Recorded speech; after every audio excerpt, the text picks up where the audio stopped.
Bonjour à tous, bienvenue sur Reporter Citoyen. Aujourd'hui, nous recevons Radia qui va venir parler des suites de ce qui s'est passé avec Evras. Nous l'accueillons sur l'antenne. Bonjour Radia. Bonjour, bonjour Alors, toi Anne, comment tu vas? écoute, je vais très bien, je suis ravie de te recevoir. On te connaît avec Evras, hein, c'est Oui, Radia et Evras par la force des choses. Tu vas nous expliquer un tout petit peu, puisque nous arrivons à la rentrée scolaire et il y a quand même des choses qu'on doit mettre au point, de se rappeler oui, effectivement qu'il y a des cours qui se donnent, pour ceux qui ne savent pas, donc les cours Evras, ce sont des cours qui sont sur la sexualité et le consentement dans les écoles, mais qui a été malheureusement fortement dévié. Et donc les bases sont biaisées. Et donc peut-être que tu peux nous rappeler un tout petit peu ce que tu as fait comme mouvement par rapport à ça. bah oui, bah on s'est levé déjà en 2023, mais personnellement je me levais déjà bien avant. Voilà, ça pour ceux qui connaissent, ils pourront revoir les anciennes vidéos. Maintenant, c'était pour vous dire où est-ce que nous en étions en fait dans la lutte en tant que parents. Donc, comme vous le savez, la Cour constitutionnelle a débouté les recours des parents et des associations parents en prétextant qu'il n'y avait pas, soi-disant, d'intrusion, qu'il n'y avait pas de l'ingérence, que c'était totalement neutre, que c'était pour le bien-être des enfants. Elle s'est prononcée sur des choses aussi qu'elle n'était pas en mesure de se prononcer. Et puis c'est surtout avec les médias mainstream où on essaye de faire de la com pour dire finalement, telles que les associations du CAL qui se sont réjouies, hein, et se frottent tous les mains pour comment dire, les budgétisations en fait de faire de l'Evras. Mais concrètement, euh, j'ai saisi j'ai saisi en parallèle à la date du 15 mai et du 22 mai dernier 2025 le juge d'instruction. Et entre-temps, comme j'avais déposé plainte par rapport à ce qui s'était passé par rapport à ma fille et la RTBF qui était rentrée donc dans les écoles, on a accès, on a fait le pointeur sur ma fille, on a montré des vidéos privées de moi et de ma fille à l'intérieur de l'école. C'était une Te manière mettre, aussi d'essayer de oui, m'intimider. voilà, c'est ça, te mettre une pression. Voilà, donc j'ai déposé plainte auprès du procureur. J'ai reçu la réponse il n'y a pas très longtemps que c'était classé sans suite au niveau du procureur parce que je sais pas, on peut toujours voir, mais de toute façon, c'est pour ça que j'ai saisi par sécurité le juge d'instruction. Et là, l'affaire elle sera pas close. Elle ira directement à un moment donné dans une confrontation au niveau des tribunaux et le juge d'instruction devra peser le pour et le contre de ceux qui se font partie civile. Donc j'invite un maximum de parents à se joindre à nous et ramener leurs témoignages pour montrer la multiplicité en fait des plaintes et qu'on fasse front commun au niveau pénal parce que ça recourt du pénal. J'ai rentré donc une plainte aussi de 17 pages et je me suis fait donc partie civile par rapport aussi à mes enfants. Pour vous en dire plus, entre-temps, j'avais demandé, donc vous vous rappelez, à l'époque où Martin Casier, le PS, les députés disaient qu'il fallait pas accepter ceux qui étaient contre l'Evras. Vous aviez Madame Valérie Glatini, la ministre de l'Éducation, qui disait que elle était prête, soi-disant, à discuter. En fait, la même plateforme Evras a fait du lobbying auprès de la ministre pour s'assurer d'être toujours au milieu de la table des négociations et qu'on nous évince. Et donc, on nous a montré du doigt sans oser nommer notre nom. D'accord? Et puis vous avez la récup de l'extrême droite aussi, parce qu'il fallait s'y attendre, pour essayer de discréditer finalement tout le mouvement parental. Donc entre-temps, qu'est-ce que j'ai fait? J'ai contacté à plusieurs reprises le cabinet de Madame Valérie Glatini. J'ai demandé une entrevue pour pouvoir justement m'exprimer par rapport au guide Evras. Et on ne m'a pas répondu, puisque on a fait en sorte d'attendre. Vous avez aussi Paul Magnette qui a fait en sorte en fait, ils ont fait de la pub à RTBF pour finalement influer sur la Cour constitutionnelle. Donc, ils ont lancé le film de TV5 Monde qui m'avait déjà interviewé pour essayer de discréditer finalement le mouvement parental d'opposition au cours d'éducation sexuelle des enfants afin de, comment dire, d'influer sur la Cour constitutionnelle. Sauf que moi, depuis le début, comme je vous disais, je savais que ça, c'était sur le pénal, donc c'est pour ça qu'on a saisi. Et maintenant, qu'est-ce qu'on fait? Ben, c'est en parallèle, j'ai reçu un courrier au mois de juillet. Donc 3 mois après mes demandes et en ayant aussi en réenvoyé de nouveau, comment dire, un mail à la ministre pour leur dire qu'ils seront pleinement aussi judiciarisés le moment venu, que je tendrai plus du tout la main et que maintenant ça va se régler devant les tribunaux, qu'ils ont cherché à me discriminer parce que aussi je suis musulmane et qu'on n'a pas voulu faire les négociations avec moi justement et moi particulièrement parce que ils savent que je maîtrise parfaitement mon dossier et donc on nous a montré du doigt comme des intégristes, comme des extrêmes droites, comme tout ça.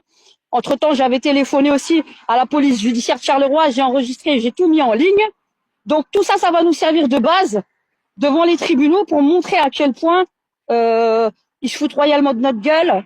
Et 3 mois après, donc, le cabinet de la ministre au mois de juillet me contacte pour me dire veuillez voir ce qu'il y a dans la Cour constitutionnelle par rapport à l'avis de la Cour constitutionnelle et comme ça exprimez-vous comme si on n'avait pas lu au préalable tout ce que j'avais envoyé au préalable.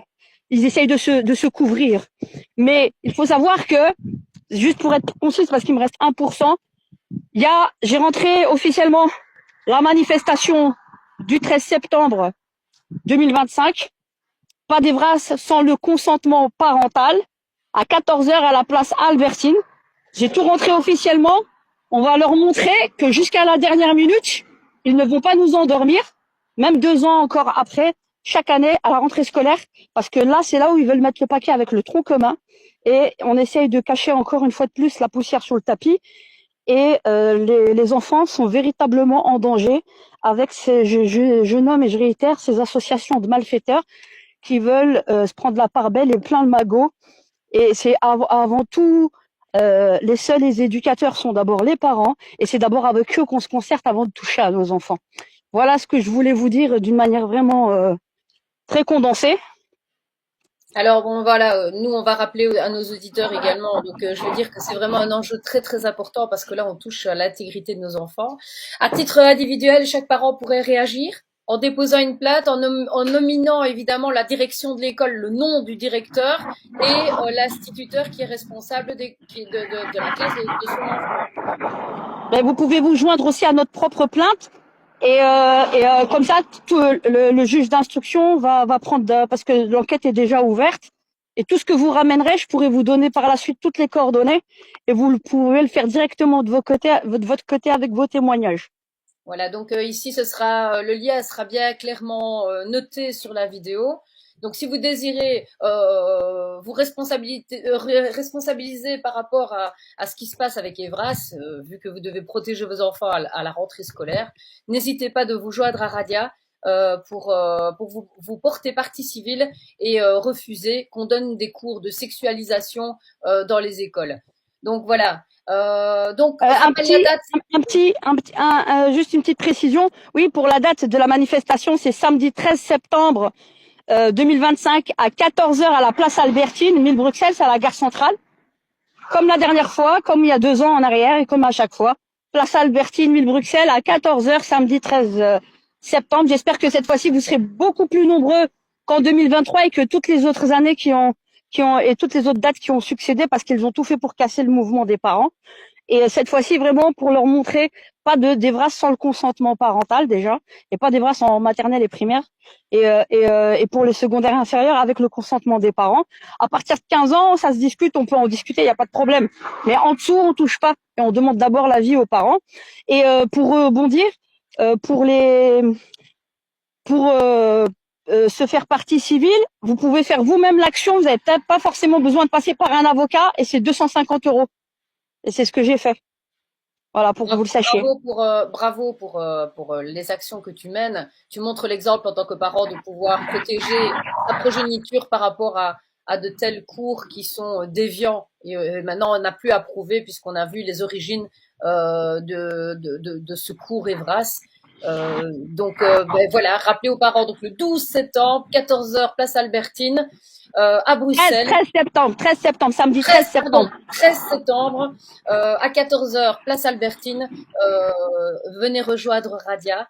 Je serai de tout cœur avec toi parce que bon, je serai en déplacement. Et tu sais que tu peux nous tenir informés. Reporter citoyen, si tu as des images, ne pas hésiter à les Oui, partager. bien sûr, bien sûr. Voilà. On verra, Hop, j'espère qu'il y aura du monde cette fois-ci, vraiment beaucoup de monde.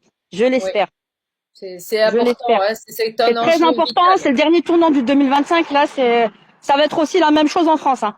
C'est une catastrophe, ça va être généralisé. Si on se lève plus, là, on est mort on est mort dans le game, comme on dit Alors en tant que peut-être parent.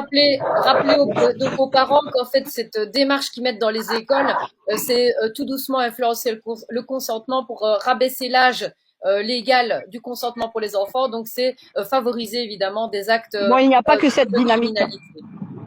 Voilà. Il n'y a pas que cette dynamique, c'est très transversal et ils veulent en fait nous pousser à la faute de dire finalement qu'on fait de la désinformation alors qu'on a toujours demandé d'être interviewé. Ah ouais, purée. Voilà. Radia, t'es toujours là?